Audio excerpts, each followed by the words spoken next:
right, let's move on to Cranny's question. Cranny? Cranny. Cranny. I get a visual of a Sometimes grumpy I'm grandma like, eating should I an just apple. change That's this? what I was thinking. Grumpy grandma eating an apple. Okay, keep going. I knew you were going to comment on that one. Okay.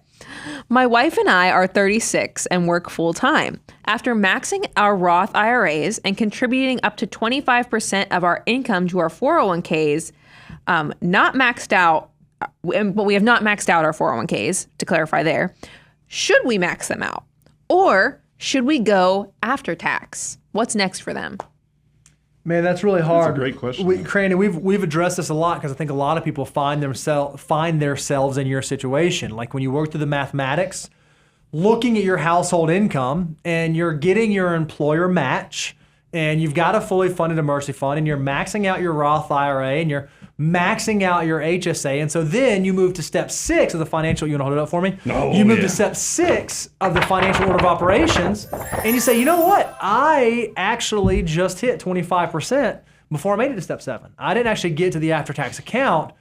And I've still got a little bit of room left in my 401k. So if I want to save more, if I want to keep saving, should I, Brian, max out the 401k or should I open up the after-tax account? Is there a binary right, wrong, yes, no answer, or there's some other things I got to think about to figure out the answer? I wish we could have royalty-free music that would play Barry White, because I think that when you get to this stage that Cranny's at, this is the sizzly, sexy part of wealth building, is because once you get to saving and investing 25%, you're trying to figure out, are we doing additional retirement? Are we moving to step 7 of the financial order of operations, hyperaccumulation?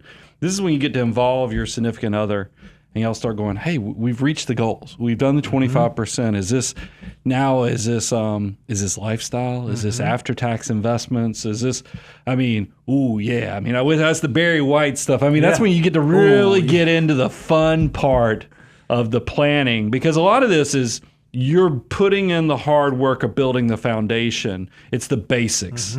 And that's why I do get so excited, and I actually want to celebrate when you do get to that step 7 of the financial order of operations, where you get to kind of now be the decider of your fate for the future and how you want to utilize the resources and use money and the tool to be the best version of yourself, or to make the best memories or leave the best legacy.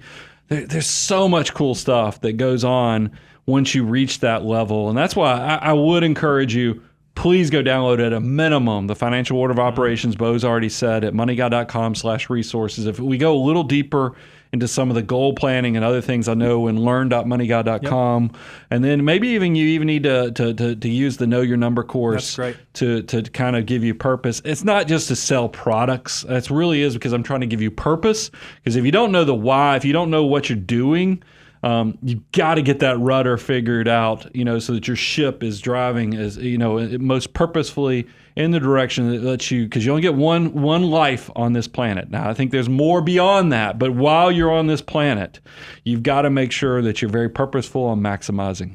Yeah, I think what's interesting when we've answered this, because again, I'm going to summarize what you just said. It's pretty specialized, right? Like your unique situation is specialized.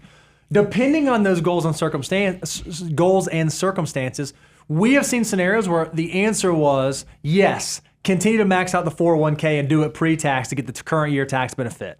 And we've seen others say yes, continue to max out the 401k, but do it Roth so you get the tax-free benefit.